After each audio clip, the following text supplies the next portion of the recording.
or just reach out to one of us, and we're more than happy to help you guys out. And we'll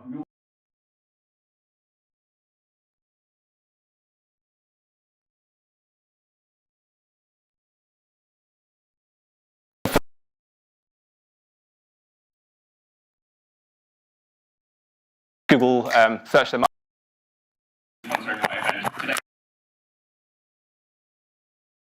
You guys will know this is a Slido, the QR code for the Slido link. I will have this QR code throughout the presentation as well. It's an opportunity for you guys to enter all the questions you may have to ask the presenter. And then at the end, we have like a 20-minute slot dedicated to ask, for you guys to ask questions. I'll ask on your behalf. And just to note, if you do see a question that you guys do like and someone has already asked, please upvote. It's very, very likely then that question will be asked. We may not get time to ask every single question. Right, without further ado, let's start today's event. So, ladies and gentlemen, I'm very, very pleased to invite Shreyas Deshmukh to the stage. Let's please welcome him to the stage.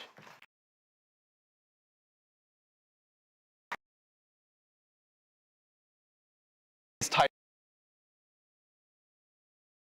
is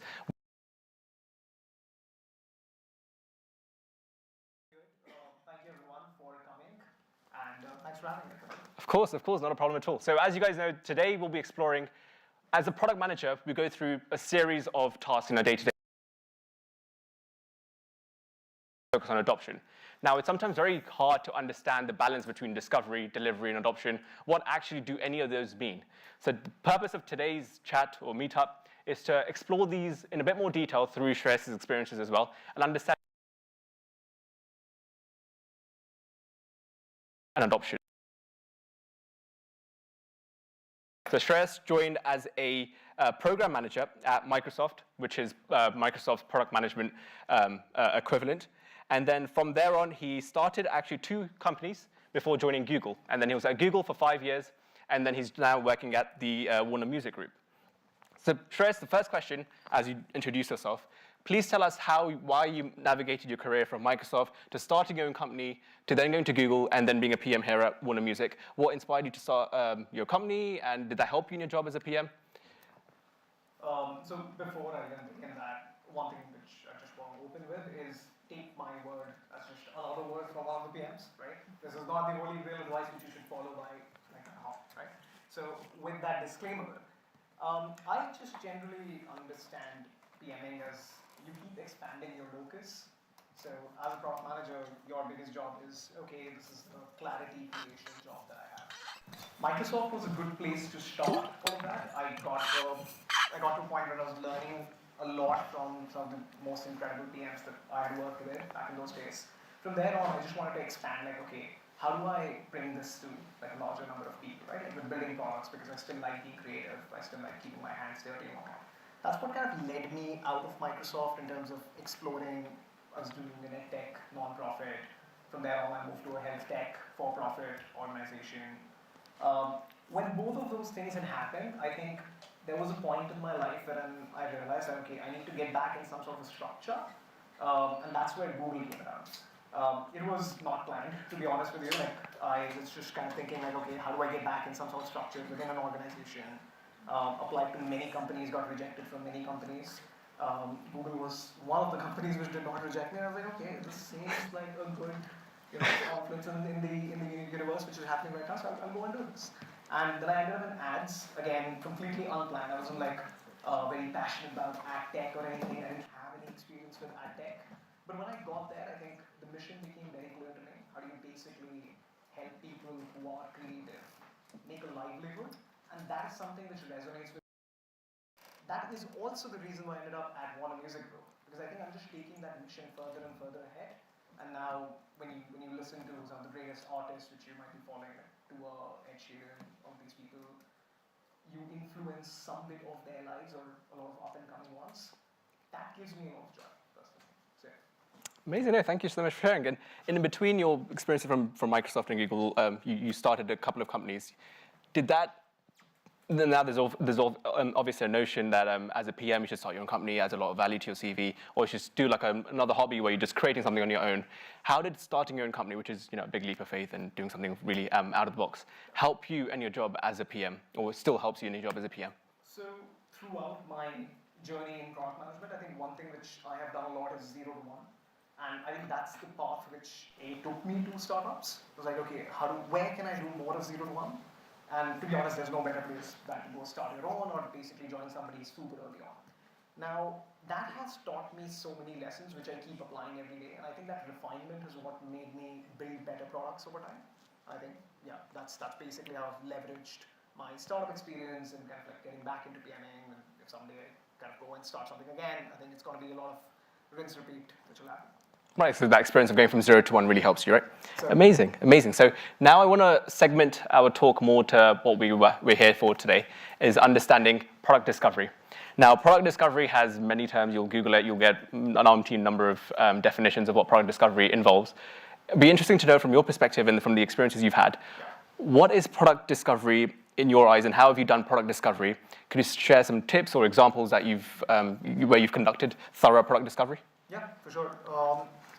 On the slides, you'll see a lot of like images, GIFs, memes. That's how my brain works. So if you see something which is just, I don't know, a little childlike, because I always think that way. So another disclaimer. I think product discovery, I'll not bore you with like a definition which you can find on any search engine or like maybe ChatGPT, which might be better. I think the real thing is you need to find what problem to solve and what the solution should be. And that's just a very basic way of understanding this. And the challenge is a lot of people are always in love with the solution, but not as much with the problem. So these are the two extremes which you see quite a lot with people. Right? Like there's this, I'm not even sure if Henry Ford ever said that, but there's this absolute visionary people who go like, oh, I know what needs to be built. I don't need to ask a customer, I don't need to talk to anybody. And then there's the complete opposite of the spectrum, which is essentially, what do you want? And like maybe we'll just add that as a feature and whatnot, right? So you'll always be in that spectrum, but I think the right balance or the right thing to do, essentially just ask yourself, how can I stay true to the problem? Do I know the problem or the need of the user that I'm building for? And that's what we keep sharpening as product managers. So I think any tool set you have, any whatever tools you use, right? Just kind of go back to the question, what is the problem that you're solving? So I think that's another slide probably. Yeah, so from my experience, so I used to be a product manager for ads in Google, as I said a few minutes ago. And my job was essentially finding new surfaces where we can throw ads and ruin people's experience, but also help creators build a livelihood, right? So when you talk about surfaces, what are they online, right? There's a website, it could be a mobile app, it could be a YouTube video, it could also be a podcast. So I started this thing called podcast advertisement. But precursor to that, the question that we were really asking is, there's so many podcasters out there. They're growing in number. There's like, I don't remember the percentage right now, but there's definitely like a double-digit growth that you saw every day. Most of them don't make any money, right? And that is such a surprising fact. It's like, okay, why are so many people doing this if they don't make money? Question number one. Just passion, I like doing something, great, good for you. Do you go and talk to more people, and what do you understand? I was like, oh, I would love to do this full time, or I'd love at least if this could like pay for itself. Like say, I need to buy a mic, and I need to get more guests, and whatever it is, right? But there is just nothing unless you get somebody like Pendo who's gracious enough to like actually sponsor. Doesn't happen with all the people. So then the question that became was like, just how might we help these creators basically fund either their podcast or like basically just get full time on that, right? And well, we had the solutions like, oh, we can put ads, right? Simple said than done, or simple, yeah, exactly. But to the point of like, how do you go about discovery? I set up this team in a very agile fashion. It's like, oh, I need at least one engineer, or one designer, blah, blah, blah. You know the mix, right? And I went around circles like, oh, let me just convince all my leadership to fund that micro team. And then we began from like a 10, 15% to a 20%, and then there came a point where we were like fully funded as a team. And the only thing we were always convinced with is that that problem is genuine, because we had enough signal from market that that problem is genuine. What were we not convinced about is the solution is genuine. And that is the whole point about discovery, right? Do not be married to your point about what the solution is. So then the question comes, what do you do exactly, right? So you basically find the cheapest possible methods to put together a solution and test it as much as you can. And this goes back to the theory of like, in statistics, how do you write a hypothesis? How do you write a null hypothesis? How do you test that? All of that, which you guys, I'm sure, pretty much know. But then the fact is, like, the more scientific you are about, do I have an answer to this question or not, the better it is to kind of like go on from there. So you mentioned about the signals part. You had the signals that, this is a problem. Yeah. How did you get this signal? It's sometimes very difficult to, so, people that have read it, I'm sure, inspired by Marty Kagan. He mentions, you should have, I can't remember the exact numbers, but maybe I think it was 2 or 3 customer interviews per week or something. Yeah. Personally speaking, I really struggle with that. I can maybe, if I do one a month, that's like, oh my God, I've had a good month this time around, right? Like, it's really hard in practice to take yourself out of your day-to-day job and do a customer interview. Yeah. Now, market signals aren't always through customer interviews. That's just one side. It'd be interesting for you to, it would be great if you could explain how you got the market signals. Was it customer interviews? If yes, were these like, you just had a regular cadence of, I meet 2 customers a week or something, or was it completely different that like you genuinely would normally miss? So I think there's a bit of pragmatism which one needs to apply when you jump into this, right? And this is where you get out of the book and get into reality. I don't like quoting a number, like do 2 interviews or 10 interviews. First of all, I think as PMs, you should just continue talking to your users with whatever works with your schedule, right? Keep it at least 1 if you have to, like bare minimum, like maybe talk to 2 people a month, and that's also okay. It's not that bad. Don't quote me on that number. Okay, so getting that thing out, I think the 2 paths to really understanding a signal or getting a signal, right? There's the asynchronous part of it, which could be just desk research, read a bunch of reports, read feedback, which is already with you through any kind of like customer services org or whatnot, right? Like whatever you use for customer satisfaction tools. The other part to that is like actually going and talking to the people who are either your customers, users today, or are not users today, but you think they are very much representative of your addressable market at some point of time. I think what you should be optimizing for is the frequency of the feedback. It's like, oh, we heard X, but how many times did we hear that X? Because that frequency has got more to say than some person who we absolutely love is like very vocal, is like just got a loud voice in terms of our customers, has been saying this. So you tend to run the risk of like, are we over-indexing on a persona or an individual, right? So that's one thing. So always focus on frequency. The second thing which I'd say there is have as much diversity in your user segmentation in terms of like the feedback that you get from users. And I mean that diversity in its literal sense, which is, do we have somebody representing a particular psychographic? Do we have somebody representing a particular demographic? Do we have somebody who's like, was a user and churned out at some point of time, right? I think your churned out users are so important, and most people are like, oh, okay, fine, sorry, rest in peace. It doesn't work that way, right? And mostly in consumer businesses, your users will always come back, right? Some people are just very frivolous, they're like, my deal ended, so, well, sorry, I'm no longer with you. But right, they still have that need, they still have that problem. So the more you could be true to that problem, you will come back to that. Right, okay, so it's focusing on the problem and focusing on the frequency rather than just in customer feedback, focus on frequency in terms of what you're trying to build, or when you're discovering something, just be true to the problem and then join the two. And out of interest, actually, for I don't know how many of you here work in, you'd say, a large organization. Large, you can take large as whatever it means for you guys, I guess. If you had to put a number to, I guess, more than 200 employees, just put your hands up. Right, okay, great, fantastic. So I'm sure this might resonate with you guys.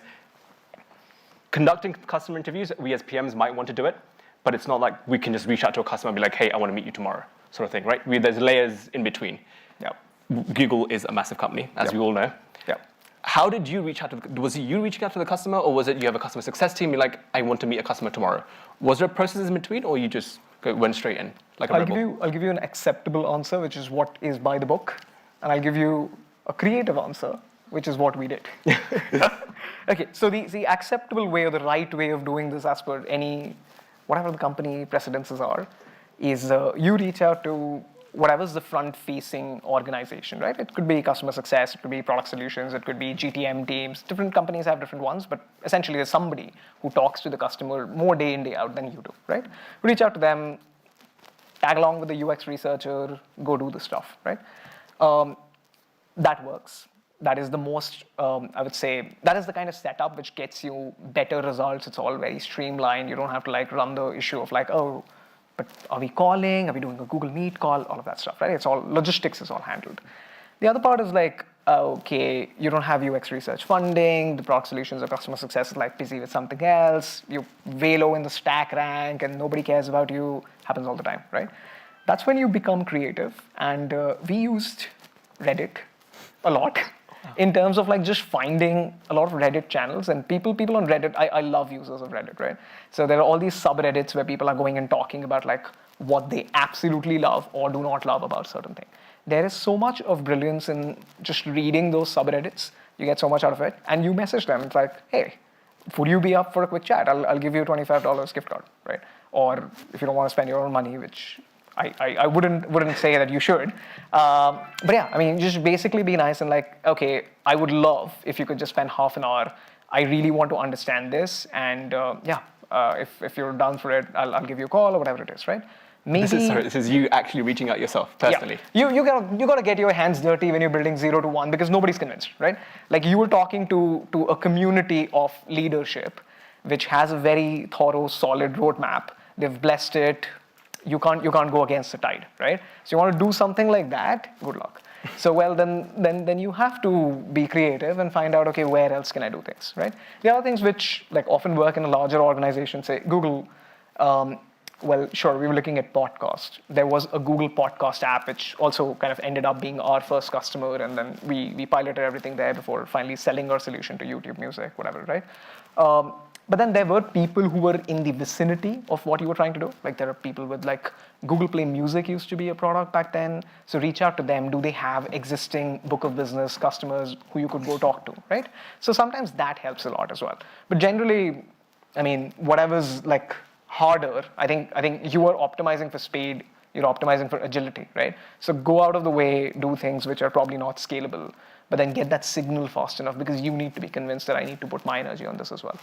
Okay, so finding your set of target customers, finding where they live, and just going after them essentially. Yeah, and you'll probably not know, right? Like you'll probably not know who my target customers are what. Shoot in the dark. You'll keep on like finding some ray of light before it becomes very clear to you. Because at the end of the day, a PM's job is nothing but to drive clarity. Like we're not the people with the best ideas. We're not the people with the best craft. We're far from writing a good code. We all know that. But we can drive clarity. And if we don't do that, then that's a challenge. Oh, amazing. And so now I want to tap into more. You mentioned that you had to get buy-in from your senior leaders. Yep. And it was interesting to say that they were probably on a completely different axis to what you were pursuing, right? Yeah. So I wanted to actually ask, was this what you were pursuing, the ad monetization? Was it aligned with the business strategy? It seems like it wasn't, given you're trying something on the other direction. Is that fair or no? Yeah, no, for sure. Everything is fair and more. Yeah, so I think, so the good thing about this product when we were coming up with it, it was very much an ads solution that we are trying to pursue with that problem statement till we, of course, say, sorry, it doesn't work. So it fit in the larger organization. Now, again, kudos to Google as a company. They do give you that flexibility of like, say, I don't know, if I wanted to build a new Pixel device-ish product, right? There's still room for that, not in my org, maybe in some other part of the company, maybe at Google X, which basically incubates a lot of like crazy ideas and whatnot. So you could like basically weave yourself into one of those directions as well in a company like Google. However, I think because of our problem statement that we're at, ads made sense as well, right? Sorry. So my whole don't worry about it. I'm trying to put the QR code up there. Sorry. No, I was enjoying looking at the visuals. So anyway, so I think it wasn't completely orthogonal to what this group largely was supposed to solve for. It was not on the roadmap. It was not on anybody's charter to like go build for this kind of surface, so to speak, right? But then that is your job as a PM to convince your leadership. It's like, why should they be funding this, right? I think also, if you step into the shoes of a leader, like say, I don't know, C-level, VP, depending on the company, the powers change, the power dynamics change a lot. Understand what are they really doing, right? And most people who are at that C-level, they are in the job of resource allocation, nothing beyond that, right? It's not like they are not going and building a product. They are not really telling you like, hey, I think you should build it this way, or this is how the code should work, or this should be a tech debt, and this should be an infra area. Like people may have opinions, which is perfectly fine. At the end of the day, their core job or their core remit is to do resource allocation. How many engineers should we staff on that? Should a PM be working on this? Should our FY25 roadmap consider this or not? If so, what is the resourcing on that, right? Give them more and more signal to basically make it their job or make it easier for them to say, oh, I think we should fund this because we have enough to say that, okay, this works in our plan, right? And that is what you could say I was kind of doing under the hood. And when I say that, it's not like, here's a secret, coveted group of 5 people who are trying to build a company inside a company. It's more like, okay, I'm going to spend 10%, 15% of my time. That does not mean I drop the ball on anything which I'm already on. But I think there is something here. And let me go and find a cheap solution and talk to as many people to kind of get somewhere, right? So I think that is really how you sway the tide and tell people okay, this is where it needs to be. What was your focus on data during this period? So there's there's many types of data, but the main two were qualitative and quantitative. Yeah. It seems like your qualitative data was from all the customer feedback you had. Was there any quantitative data, given that it was a 0 to 1 thing, and you could maybe speak about another example where it wasn't 0 to 1 and you had to use quantitative data? Yeah. So how did you balance the two? What sort of data analysis did you conduct? Was it some intense SQL queries or something? How did you go about that approach? Oh, intensity is a question. So I think qualitative, of course, spoke about we had all these channels and whatnot, right? In terms of quantitative data, in terms of 0 to 1, there's again a lot of external data that you get. There's not much because you don't have anything. There's no customer to build on, right? Where I relied heavily on is terms of market signals in terms of quant data as well. How many people are, let's just say, creating a podcast, right? What is that number looking like? Ads as an industry, how is that growing, right? Audio ads, which was pretty much our solution, was already there somewhere. In music apps like Spotify and whatnot, you could still hear an audio ad, right? Which is also powered by Google, by the way. So how is that working? How many people are listening to it? What are the metrics that you track there, click-through rates and stuff like that, right? Can you add that as a proxy to build something which is, say, probably on a different tangent, right? So I think that is the way how you start about something. End of the day, you still have an insight, right? And our insight as a team back then was, if we build a solution for dynamically injecting an ad in a podcast, people will listen to it and that will pay something to the podcasters, right? Which is worthwhile. So that is really the insight that you work with, and then you disprove that over time. Fine, so basically taking a very top-down approach. Yeah, I think I'll also give you an example which is not 0 to 1. So in Microsoft, I used to work on Office apps. So Word, Excel, PowerPoint, which all of you have probably been hostage to at some point. I used to manage the app side of that. Now the deal with that is we had all the data from the app stores, which is your rating and people telling us about their bosses and all that stuff, right? How do you leverage that is also an art which you have to use, because it talks about segmentation and whatnot, right? And we did a lot of that just to kind of understand where is this going, because Word, Excel, PowerPoint, all of these are very heavy applications on desktop. We've got this green ribbon and blue ribbon and whatnot. People are not using that, and we've implemented. I've done so much hard work to put that ribbon in the app. Why aren't you using it, right? I get very emotional about it. But then their use case is okay, I want to open a PDF, sign it, and be done, right? That is where you learn from okay, why is, I don't know, our retention is pretty good. People are coming back every day or not, but the time spent on the app is 5 minutes. That looks something dodgy. It shouldn't be the case, right? So that is where you start taking a lot of quant feedback, what is the time spent?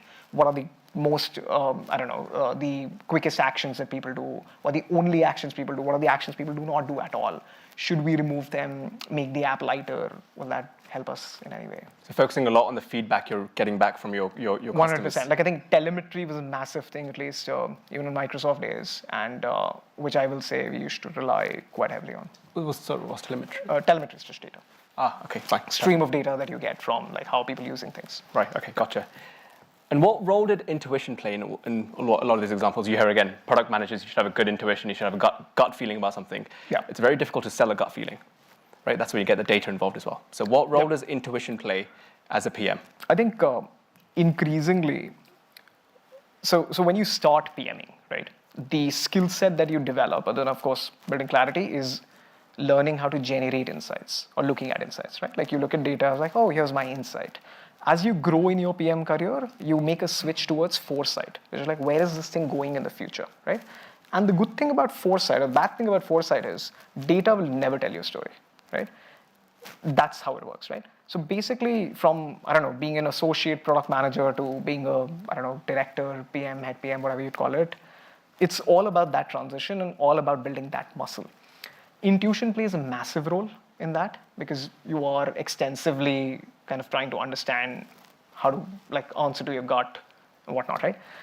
Take data or take any of those things just as another signal, and there is almost equal weightage at that point of time, right? So you're getting something from the market, which is your feedback. You're getting from your telemetry / Hotjar and all the other fancy stuff that you have for collecting analytics and data. That's one stream of signal that you get. Then there's all these market reports of like, oh, Gen AI is going to be the killer of everything. Cool. Why not? 2 years ago, blockchain was going to be, why not? Okay, cool. So all of that's like another signal, right? You package that together, and that is where you start working on the intuition. The right question to ask right after is like, how do I build that intuition, right? Yep. Okay, see.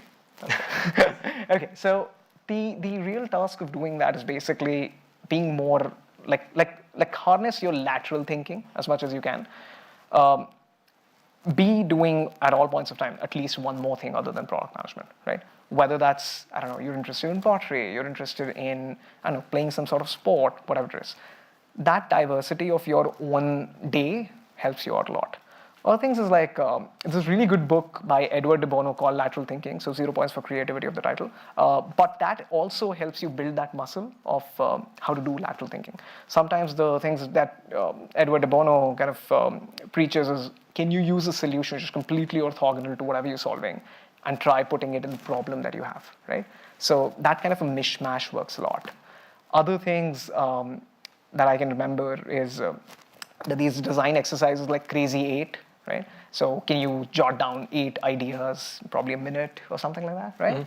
Mm-hmm. So you're working more on the quanta instead of quality at that point of time.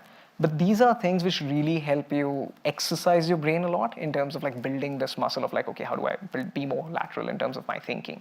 You do it time and time again, and then that's how you build intuition. Okay, you mentioned quite a lot of good points there. So focusing, when it comes to gut instinct, and as you progress in your PM career, you go more from insight to foresight. Yep.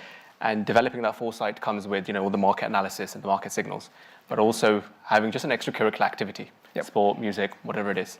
Because that gives you, I imagine, real-world data from a completely different perspective, and it really starts your creativity as well. Okay, brilliant. No, that's super, super helpful. And the last point I want to touch about discovery before we move on to delivery is, as a PM, and I think you sort of already answered it, but I'll ask anyway. You have to balance a lot between what a customer wants versus what the business wants. Yep. Now, if we take your ad monetization as a product example, let's say the business strategy for that quarter, for that year was revenue. But the customer's need was, actually, I want fewer ads, which is way against the strategy of the business. Yeah. How do you balance that? I never got asked that. Yeah, so we were in a constant battle of improving people's experiences online, while at the same time, of course, making sure that the business is stable and it's growing at the same level, right? Like the Google stock speaks for itself then. I think number one is you need to find the right balance. There's just like zero ways how you don't do that, right? Like in terms of, there is completely a world wherein you open a website and then you could just see ads and nothing else, right? There's also probably a website like that. It's called, I don't know what the exact name is. Basically, it has like 1 million ads. Every pixel is an ad and it has 1 million pixels, whatever, right? Google that, you'll find what I'm talking about. But that's like a one-off example. But most people would like just churn in a second, not even that maybe, right? So how do you find that right balance? And we used to find that, at least in Google, back with A/B experimentation, right? So is 3 the right number? Is 5 the right number? Then there are like these million types of ads. There's a skyscraper, there's a banner, there's a vignette, God knows what not, right? So that's the balance part of it. To your more pointed question about like, okay, my customer wants something and like my business wants something else. First of all, if the two are not coinciding, there's a macro problem on the whole, right? I mean, it could be a different horizon, which is different. It's like basically in physics terms, if you're like joining 2 waves, right? If the frequencies are different, there will be a problem. But I mean, at the same point of time, there'll be some point when there's convergence or whatever, right? So more you kind of think about like, okay, is this a problem of like matching the horizon? Or is this a challenge about like just being completely orthogonal? That helps out. Secondly, even when your customer says, I don't want X or I want Y, right? And your business says, I don't know, say revenue is what your growth lever is, whatever. I think it always kind of is valuable to have an honest conversation with any level of management. Maybe start with your own manager, go up the chain, whatever. I have this genuine problem wherein I'm trying to serve a particular user base, which is not really mapping with where we are with our OKRs or like our annual targets and whatnot. What do you think I should do, right? And either they will soften or they'll give you that little leniency, like, oh, maybe we should not have this cohort as a part of that revenue generating bucket, which is fine. You've got your carve out, go work with them for a period, right? Or go back, even when you go back to your customers, you're like, oh, I don't want to see ads, right? Sure, do you want to pay $50? No. Okay, so then, okay, when you say you don't want to see ads, what is the real problem? Like, I'm not sure if you've heard of this thing called 5 whys, that keep asking why, until you get to like the problem, right? Oftentimes what people will tell you is like, I was just trying to get an answer to blah, and then I'm shown this ad and I'm shown this other ad, blah, blah, blah. This is what happened, right? Okay, so would it help you if we solve it in a certain way, right? You'll see an ad, but maybe it's below the fold. That drops the revenue a tad bit, but it doesn't take it to zero. You know what I'm saying? And again, that may or may not be the solution, but then that's where you start being creative. Like, is there wiggle room between a lot and zero? And I'd almost certainly say there is a lot of wiggle room, right? That's where you balance it out, end of the day. So finding that balance again, going back to the customer, understanding what the problem is, and then finding a way to balance that problem with the business need. Hopefully they marry together. If not, finding again, like you mentioned, that balance. Yeah, fantastic. And oftentimes you'll not find that balance, right? I mean, like not painting a completely rosy picture. You will find people on both sides. Then I think that is where you go back to your own prioritization with the company and whatnot. What should I drop? Because if the two cannot co-live for whatever reason, then you have to choose a side. And it doesn't mean, oh, I'm optimizing for my career so my boss is right or whatever, right? But then the point being, you just call it out very clearly that, okay, we are going to lose 10% of our customers weighted by revenue. And I'm calling that out as an incident, as a SEV zero, whatever you want to call it. But that is a problem, right? And if people take that and say, okay, fine, we are willing to take that risk, you wash your hands. I'm glad. Not saying that's the right thing, but yeah. I'm glad you mentioned about prioritization, because that was actually my next question. So as PMs, you obviously have to ruthlessly prioritize. There's a bunch of frameworks out there. There's the RICE framework. There's the weighted shortest job first. Those are just the ones that come to mind. I'm sure there's many others. It's sometimes difficult to put those frameworks into practice, given, again, they're just frameworks. They don't always encapsulate all the different varying factors that you have as a PM. So going back to, okay, so now you've got buy-in for that ad monetization product you mentioned, or let's just say any product or any feature you were working on. How did you prioritize? What did you use the framework? What sort of prioritization tools did you guys use at Google, Microsoft, or even at Warner Music? Yeah. So my theory with prioritization is very simple. It's like, essentially, most companies either work in bottom-up or top-down, and you're heavily top-down in like probably 80-90% of the companies. Like somebody in the top will tell you like, hey, this is where we want to go in the future. That future could be 3 months out, 6 months out, 1 year, whatever it is, right? And then you just get into that exercise of like, okay, this means for the company, this means for this group, for my little team, it means this, all of that stuff. Google was slightly different. It was a little more bottom-up in a way wherein like, okay, I take the onus of my team, telling my boss is what I need, blah, blah, right? Either which ways, you're basically defining principles, you're defining objectives, and you are kind of staying true to that, right? Let's say my objective is to make sure that we have at least 5 million monthly active users on a certain app or whatnot. If everybody agrees that that is what it is, and this is the objective that we are trying to attain, then your prioritization exercise becomes extremely simple.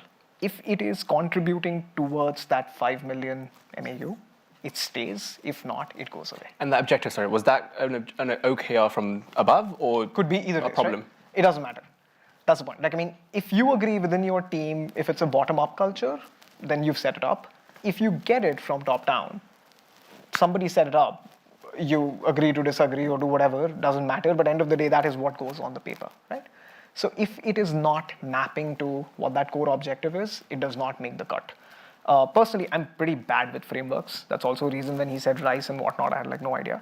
But yeah, Those are all great frameworks. I'm not advocating against using any of those, but I just don't remember things. So I try to like just simplify it to a point of like, okay, this is what we're signing up for. If you're doing this, does it make sense? Does it not make sense? I think the other exercise which I like doing is just like playing out a future in terms of 12 months in, we have been successful the way we say success is defined for us.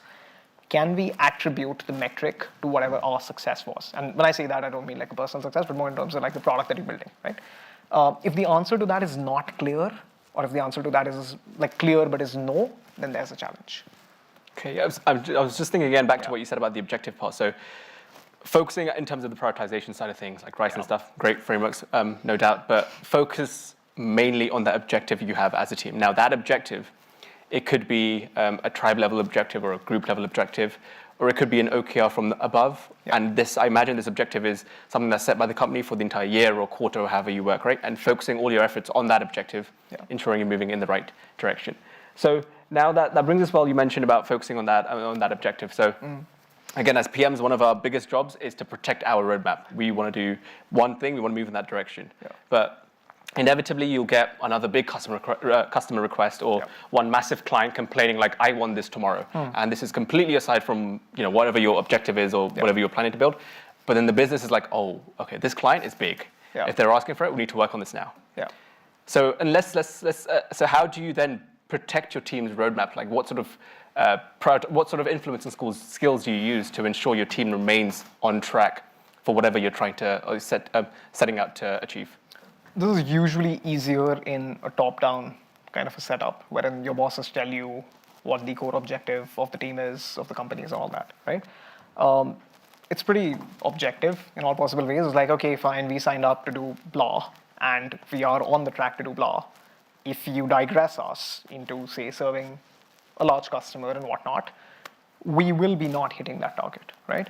The obvious question that comes back is like, okay, when you say you're not going to hit that target, let's just go with that example of 5 million, whatever. Will you reach 80% of that? Will you reach 70% of that? Whatnot, right? That's the point where you go back to the drawing board and say, okay, fine. If we reduce our runway and we drop a few things, where can I get with this, right? And then it becomes a negotiation. It's like, okay, we can get to 3.5 million. Is that okay? And then people higher up will say, okay, fine, that's okay, whatever, right? That's basically you just like manage that whole thing, that this team which was doing X is now doing X plus something, which is okay, right? The real challenge is whatever you ever sign up for, you're never going to hit that, right? And Google used to promote that culture of like, be audacious, be like, I don't know, if 100 is doable, be 120, be 150, whatever it is, right? Which in simple terms is like, you never set up for success in the way it's defined. And then now you get this beast of a customer who says, well, I need that one more thing, right? The tactics still remain the same. It's just that your goalpost is going to change. Like we signed up for 2x and now we're going to come down to 1.2x or 1.5x.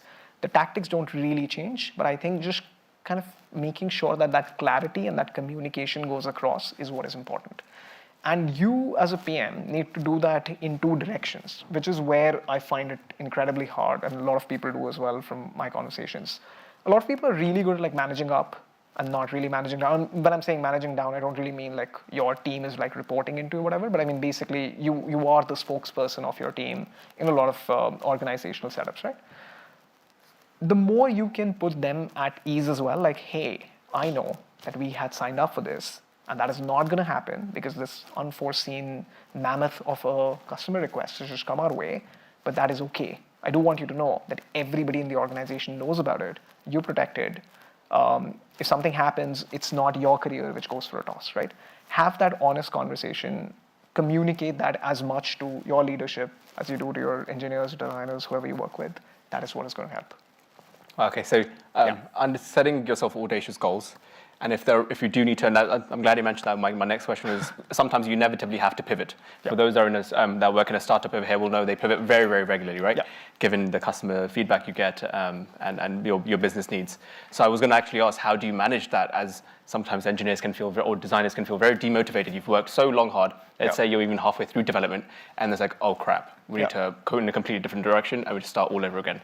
So you mentioned about being completely honest and just to your engineers and designers or whoever it is, and letting them know that it's fine. We've had to pivot because of XYZ reason, but we'll be back on track. So is there any other things you would use to pivot and manage that situation? I think this is more true in a 0 to 1 kind of a situation and less in, say, incremental innovation that you might do. Most of the time, and this kind of goes back to the point that I was making earlier, just be true to the problem and not true to the solution, or don't be in love with the solution, right? You need to balance that equation a lot with your team when you are in a team which is doing a lot of 0 to 1. You build a quick prototype, everybody gets happy and like, oh, this thing works. Incredible, right? Like 5 days ago, it was an idea on a napkin paper, whatever it is. And now there's a prototype. And before you know it, you speak to 5 people just on a phone call, show them a quick demo, and they all get excited. Like, I would love to use this. I'll be like your biggest adopter, and I'll like go and talk about this in like every possible forum, whatnot, right? There is that frenzy of excitement which comes. At that point of time, you got to be, I don't know, like the bad parent, or like the parent which basically tells you like, okay, it's time to go to bed, right? So you have to make sure that you are the person who's basically calming everybody down and saying, we still don't know if we have the product market fit, right? That is how you manage pivots. So you basically keep telling people time and time again within the team that do not be married to the solution. This might be the right one, but we don't know yet. Same goes upwards as well, right? Like you kind of tell your leadership that, hey, we are getting few signals that, okay, we may have found something, but we don't know if this is the element, this is the point where we say, okay, fine, we've discovered the next new thing, right? Or invented rather.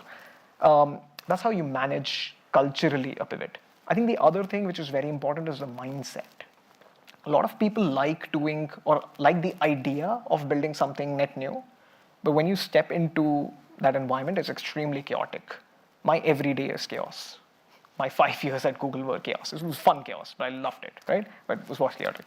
That being said, not everybody is like tuned to that. Not everybody enjoys that kind of an activity. So if you are either a PM who doesn't enjoy that thing, it's okay. You've got a stint of it. You've understood that this is how it happens, but get out of that zone, right? It's okay to be uncomfortable, to learn a few things, but then it's also very important to understand what I just do not enjoy doing, right? Because at the end of the day, your career takes up majority of your life. It better be something which you feel happy about end of the day, right? So yeah, that's the mindset shift. And that goes for the entire team, not just product. Amazing, thank you. Now I wanted to speak a bit more about more of a day-to-day activity as a PM. Yeah. So again, going back to what as a theoretical or an idealistic world, what a PM should be focusing on, they should be very much, as a PM, very much focused on doing the discovery, because you're the one that's usually finding out the problem and then trying to figure out the solution with the engineers. What's the split between a discovery and delivery as a PM? Now, of course, it varies. Right? If you're near a rollout, you'll be much more into delivery mode and focusing on the rollout. But in general, what's the split between discovery and delivery in a day? So, for example, do you spend, I don't know, let's say 60% of your day just on discovery, the rest on delivery, or not as much? It really depends, right? Like, to be honest, there's no mathematical way of like doing this. Like 20% of the time I do blah and whatever. The real thing is like, depending on where the product is, like in the life cycle, you have to keep shifting how you spend your time. And I think the only thing which matters is what is it's the same prioritization exercise even within how you spend your day. What is the most important thing that I need to do now to achieve this goal that we have, right? Is it discovery? Is it delivery? Is it something completely different? That's how you go about it. So the more meticulous you are in terms of refining that whole, let's just say the triangle downwards, right? Like, okay, this is what the objective is. This is what it means for my team. This is what it means for me as a PM. This is what it means for me today in the day. This is what it means for the hour, whatever, right? The more you do that kind of an exercise in your own brain, you'll be able to spend your time wisely. Because I've never met a PM who says, I'm free. I've met many PMs who basically show me their calendar and go like, I just don't have time to do everything. Because you're not prioritizing your own calendar, right? So the first thing you prioritize is your own time, and then the product, and then everything else. Okay, so there's no set method. It's just focusing on whatever's needed for that product at that particular time. Like these 2x2 frameworks. You were a framework guy, you'd know this. But it's like what's urgent and important right? Like you write everything there and then you focus on that. Whatever's in the other 3 quadrants, like not urgent, not important, all that stuff is just getting dropped or like deprioritized, whatever. But it's an important thing you mentioned about as a PM, you need to first thing prioritize is your own calendar. Yeah. It's very easy for your calendar to be filled up with loads of meetings. You finish the day and like, what did I actually achieve today? I just spoke in a bunch of meetings about things that may not even actually happen. I personally manage a spreadsheet. It's called meetings. No creativity. It basically lists down all the recurring meetings I have. Like, I mean, again, which is not recurring, just pops up in your calendar because somebody likes to chat. Can't do anything about it. But all the recurring ones, right? I always have how much time am I spending in those? What am I really getting out of those? What is the frequency of those meetings? Oftentimes when you're like onboarding into a new company, new product, whatever it is, you have too many one-on-ones with everybody across the block, right? Like you want to chat with this one PM who doesn't touch the product anymore but was here 5 years ago because they can give you enough insight and like a lot of political gossip and what that. Yeah, cool. You should do all of that in the early days, but keep reducing the frequency of those things. So at any point of time, just keep going back to your own calendar and see, is the week designed in a way wherein I will achieve maximum success in this week, right? And if you don't do that on a Sunday night or on a Monday, then you're not setting yourself up for success. Amazing. Yeah, thank you so much. Sure. Now I want to move on to the final segment of, do you want to invite Dolly to speak about this if you want to? I don't know. Okay. So yeah, so I think your question was around delivery. Yes. Right. So how do you deliver? What do you deliver first, next? So I think my go-to statement is the one which is on the top, like identify the riskiest assumption and like make sure that you're getting those out of the way, right? So whenever you're building a product, there's like 15 assumptions that you have. Which one is the most risky? What we were building was basically a two-sided marketplace in a way, right? Like, okay, here's a podcast, it's an audio content. Here's an advertiser who wants to throw an audio ad into this podcast, great stuff. These guys were really excited, show us what podcast you have in your inventory. The other side, basically, okay, fine, who are the advertisers, whatnot, right? Where do you even begin, right? So I think where we began was essentially, how do we get a list of like podcasts which are worth monetizing, right? And do we even like know that this content is worth anybody's ad? There's of course like a bunch of technical challenges in terms of like, this is an offline content, like unlike audio, which basically gets streamed, like why this was such a big deal is because you could download a podcast and then like everything's offline and then no ad will flow. That becomes a technical challenge. But I mean, where we were beginning is like, okay, let me just build a large pool of podcasters who would be more than happy to get a cent if I were to give them one, right? And trust me, that was harder than I make it sound. Even in this room, if you just ask people, hey, do you want $1? And people would be like, yeah, for sure, right? Like, but then when you really start getting the details of like, okay, I'm going to take your content and I'm like going to massage it. I'm going to throw an ad somewhere here. And then they become very precious about it. And like, no, don't do it here, do it there, all of that stuff, right? So I think that's the whole point of like, what is the riskiest assumption that you've made? How do you get that out of the way? And then the next one, it's like a tower of Noe, like keep stacking it out. Right, testing your assumptions first. Makes That's sense. how you deliver, essentially. Yeah? Of course. In the normal innovative product, which is not 0 to 1, it's value unlocking. It's the same thing. It's like, okay, what do I deliver first, which will unlock maximum value, happening in the cheapest possible resource allocation, time, whatever, right? How do I go on from there, right? That's also how you build an audience, which is going to be like really happy and like essentially talking about other people, or like that word of mouth publicity only comes from there. That's great. I think that's a good way to summarize the delivery segment actually, to test your riskiest assumptions. First, have assumptions. Yeah. Test the riskiest ones of those assumptions. Yeah. Find your niche of customers or your customer segment. Make sure you get a good amount of feedback. Ruthlessly prioritize, but don't get too attached either.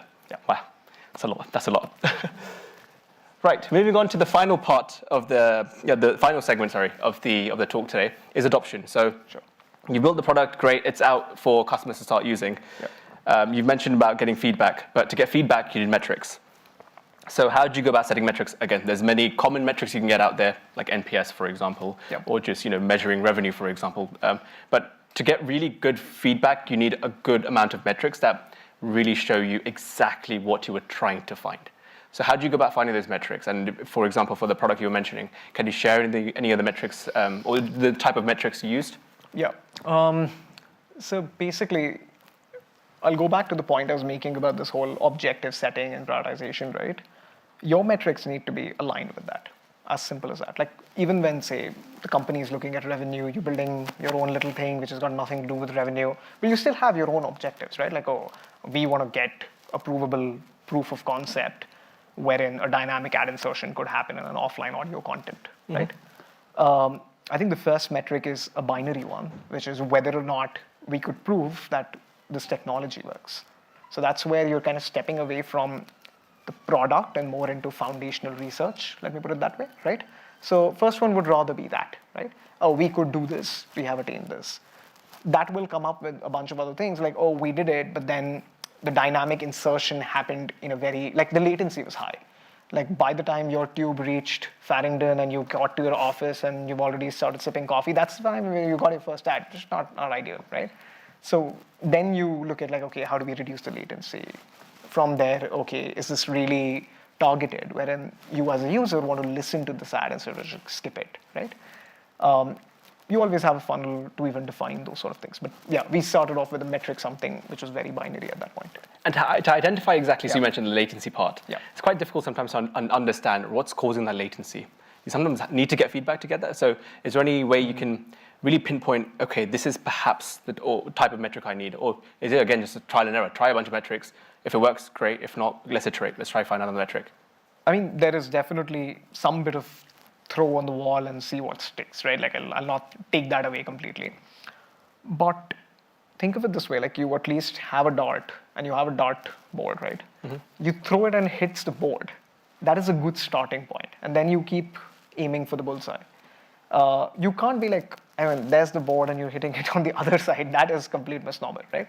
So I think try more for the direction and less for the velocity, less for the speed at that point of time. I think that's what works mostly, right? So get the direction right and then get the speed right and then you're on track. Right, okay, so focusing on the direction you're going. Okay, and did you communicate your metrics out to your seniors or to any way, or how did you go about communicating your metrics? I mean, leadership loves listening about new stuff, right? The funny part about building any 0 to 1, building a startup, whatever, everybody who's backed you wants to listen to you. Everybody who's not backed you also wants to listen to you. Fortunately or unfortunately, right? So the more news you could give at a higher frequency will actually be in your own favor. And I have seen this even like at Warner right now. I started off a product which was completely not on the charts for anybody. And we built it. And it became a thing which we basically told the board about. And I was doing a board presentation. I was like, okay, hey, we built something which is like so great and like just driving revenue and whatnot. And it became a thing which tech now talks about within the company. It could happen only because we were persistent in communicating that we are building something, this is what we've learned, this is what we've unlocked. The other thing which you get from doing all of that is also feedback from within the organization. You've got no idea who from somewhere will stand and say, hey, you know what, have you tried that? Never crossed anybody's mind on the team, but it's like such an incredible feedback, right?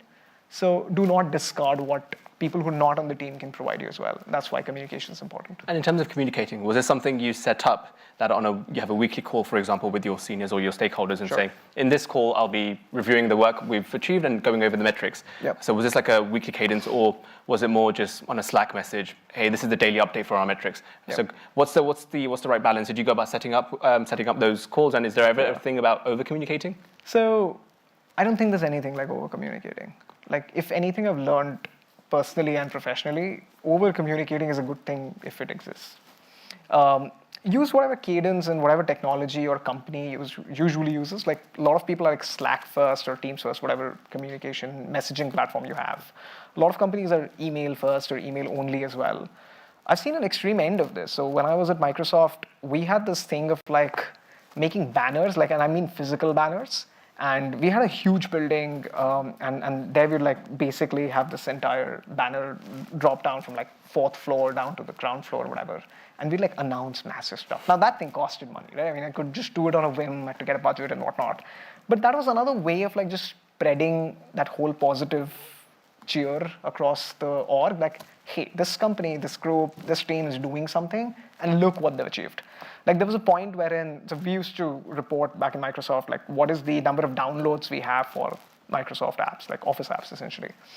And there was a point where like the numbers were more than the size of the banner. So we had to like 100.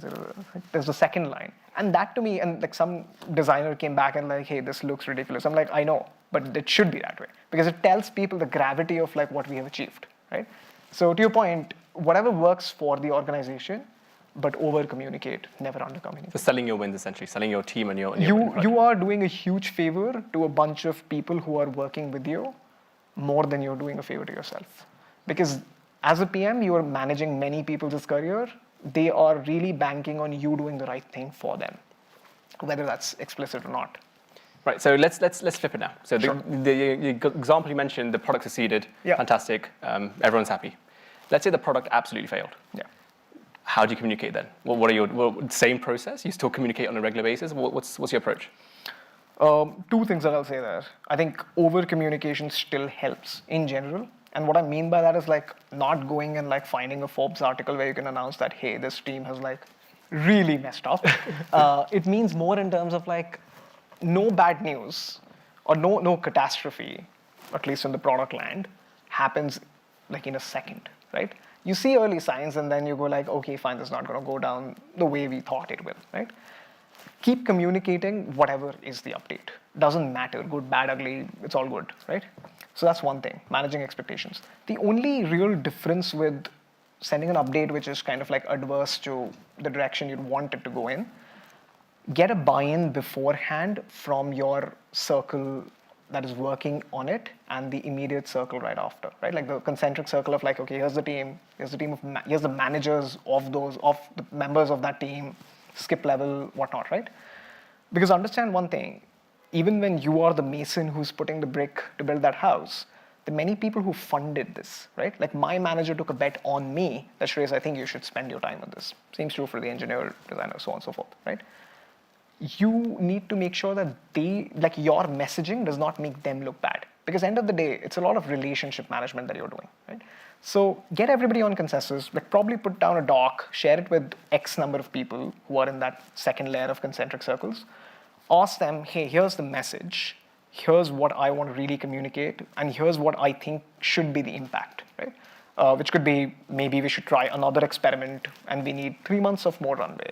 Or I think it's just not worth it. We've exhausted all the things that we wanted to do and we should shut it, whatever, right?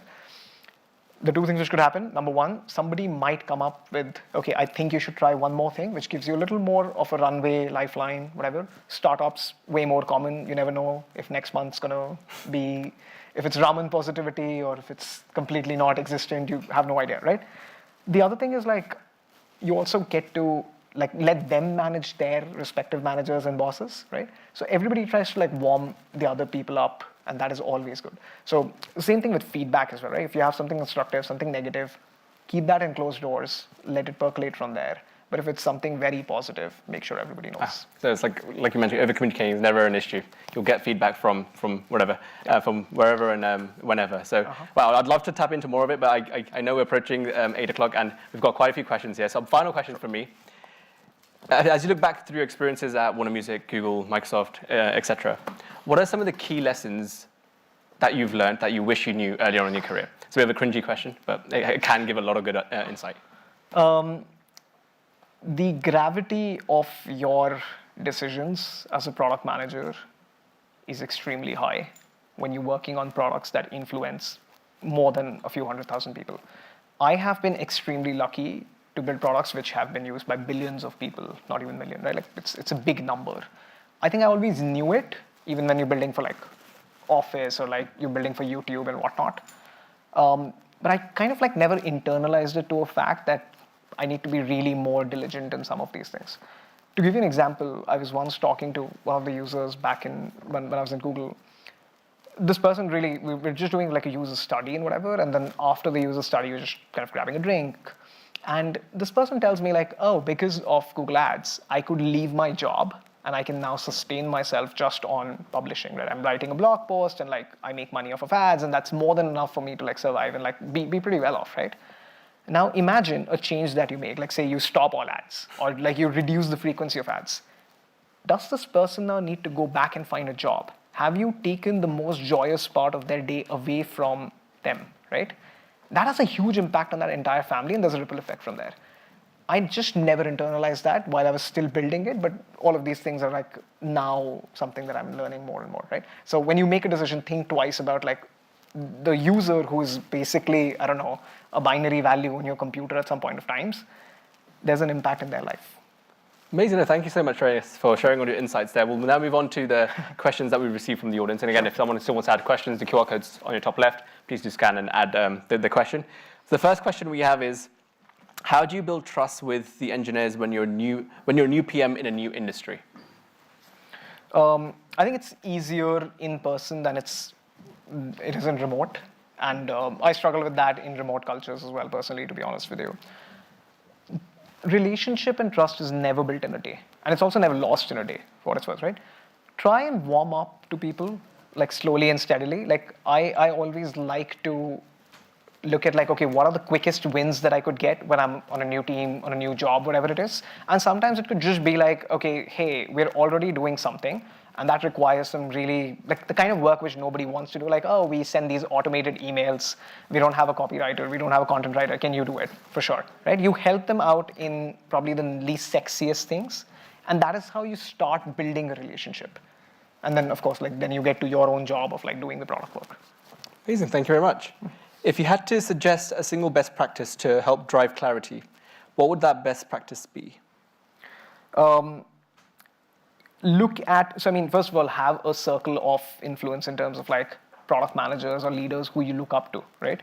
Read their communication with a fine grain in terms of how do they communicate something which is like incredible, right?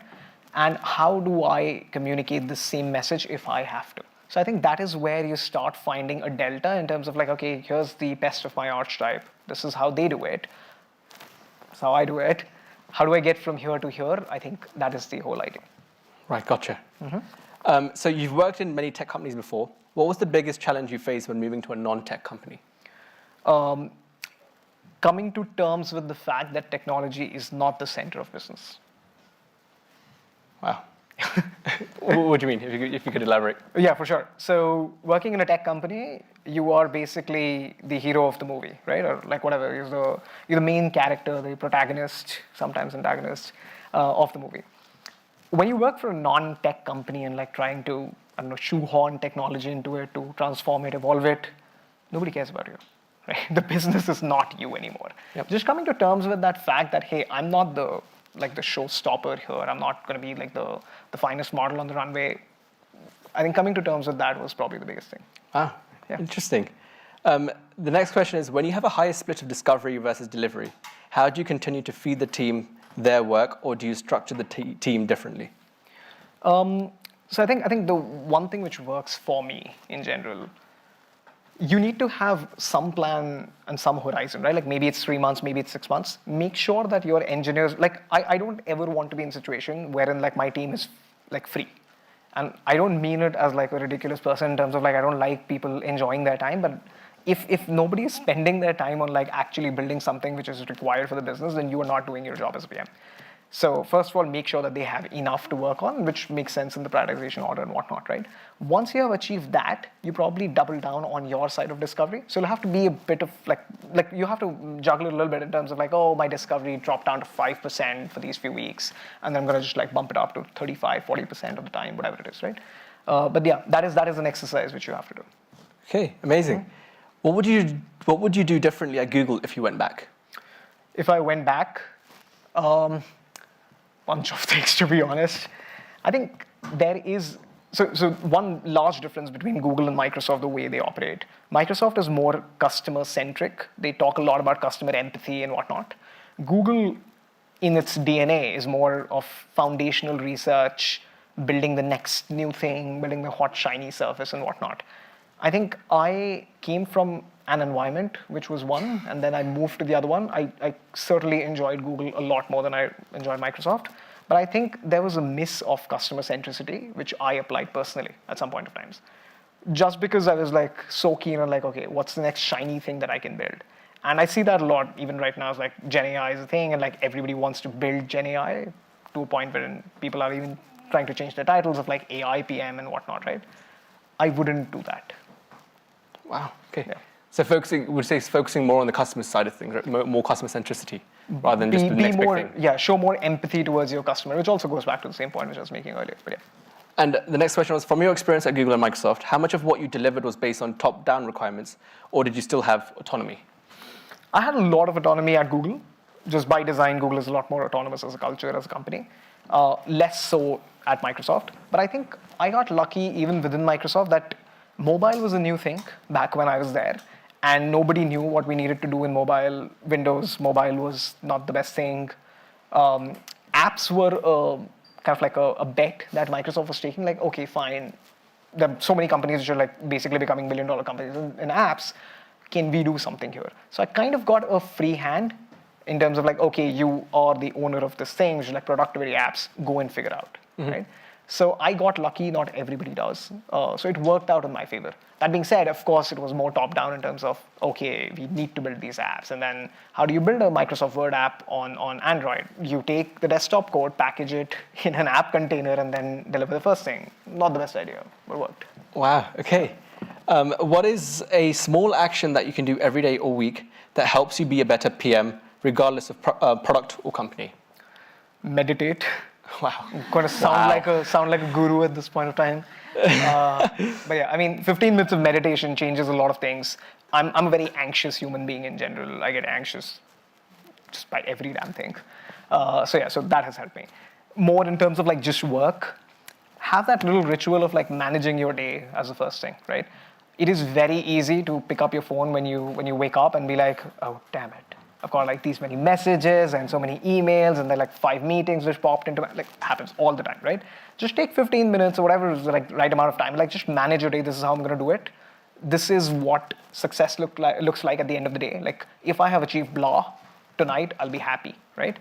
You cannot control externalities. You cannot control a yelling boss, but everything else is pretty much in your control. Amazing. Oh, wow. Meditation. Interesting. Yeah, I'm sure it's great. I'm not denying that, by the way. You should do it. Moving on. So the next question we had is, what are some ways you get buy-in from senior leaders when they disagree with your proposed strategy? So there are 2 ways here again, right? Number 1 is like just have that conversation with senior leaders as well, right? Oftentimes what I have learned is in a group setup, people are very protective of their little forts and whatever, right? Like everybody wants to be like shielding their area, shielding their group, right? So you'll have a lot of that. The moment you're in a one-on-one setup, people are a lot more vulnerable. They're more willing to like accept things. They're more willing to like share beyond what they would not share in a group. So I think try getting that one-on-one time. To be honest, like I have gone up to like an SVP level at Google. SVP, by the way, in Google terms is like Neil Mohan, who's the CEO of YouTube. In Google hierarchy is essentially an SVP, right? So we're talking about like pretty much a CEO -1. I've gone up to that level, worked my way into talk to their EAs, their executive assistants, and like just get 15 minutes on the calendar. Tell them I want to discuss this. It's important. Can you give me whatever time you have? The bad side of that is like I've sabotaged my own calendar. Like I'm meeting somebody at 2:30 a.m. Not ideal, but if it's important, it's important, right? The other thing which you could really do, I said like the two sides of it. Use your friends within your own organization to influence when this goes beyond your agency, right? So I'll not name the product, but within Google, at some point of time, there were 2 organizations which were like completely like pitting against each other in terms of building something. And I didn't have the power to like walk into this VP's office and tell them that I think you are wrong. Maybe I was wrong, whatever, right? So I used my VP to help them communicate the same thing, right? Because this person's vested interests were very much in like seeing me successful, seeing my product become something as well, right? So identify who are your friends, most likely within your own management chain. Let them influence it where you think it is going beyond your own circle of influence. Wow, amazing. We'll take a last couple of questions. By the way, thank you so much for all those that have asked their questions. And Shreyas will be around for a couple of minutes as well at the end if you do have any questions that don't get answered. I found this one question, which I found quite amusing myself, is how do you handle 200 Jira notifications every day? 200 what? Jira notifications every day. I hate Jira. So I think, so I mean, whether you use Jira or something else, right? Like it doesn't really matter. End of the day, you need to do some sort of task prioritization management. I've been blessed with some really good program managers that I worked with. So essentially, PMs and PGMs need to have a really healthy relationship. Some companies call them TPMs, same function, project managers, all of that. I heavily rely on them, is my honest answer. What do you do when you don't have a TPM or a PGM who's probably going to help you out or whatever, right? You take the SAR pill, you grumble, and then you go through that. The other thing which I've really found incredibly helpful in this scenario is almost working with your technical lead on a day-to-day basis, right? Because sometimes they have a better know-how of like how things cascade together from an engineering point of view. Like I remember we were having a discussion a few weeks ago, my engineer and myself. We had like 7 different bugs, which from a user point of view were like 7 different bugs. But from an engineering system perspective, they were all the same. Because there's this underlying problem, and unless we solve it, you see the repercussions of that in many different ways, and those 7 flavors were what were different bugs. I didn't know about it, right? And it's okay to own it. And I just basically spoke to my TL and like, hey, how do you want to do this? Like, is this all P0, P1, blocker, what is it? This guy basically goes like, okay, select all, and like, okay, we're just gonna like take this as like, what is it called, epic or something? Yep. Like, that's how bad I am, right? So you basically just cascade it all together and say like, okay, I'm just gonna like take this as like one entity and we solve all of that. Wow, okay, interesting. Yeah. Grouping it together and communicating when need be that you're struggling with priorities. For sure. Final question for the day, and I think it's a good question that goes back to the topic of discovery that we mentioned. How do you size the problem and know it's a problem worth solving? The 3-letter answer to that is TAM, right? Total addressable market. The more nuanced answer to that is like, why does this TAM matter in my organization, in my remit, in my company, right? So at present, I work for a music label. I would love to solve problems in gaming, but I shouldn't.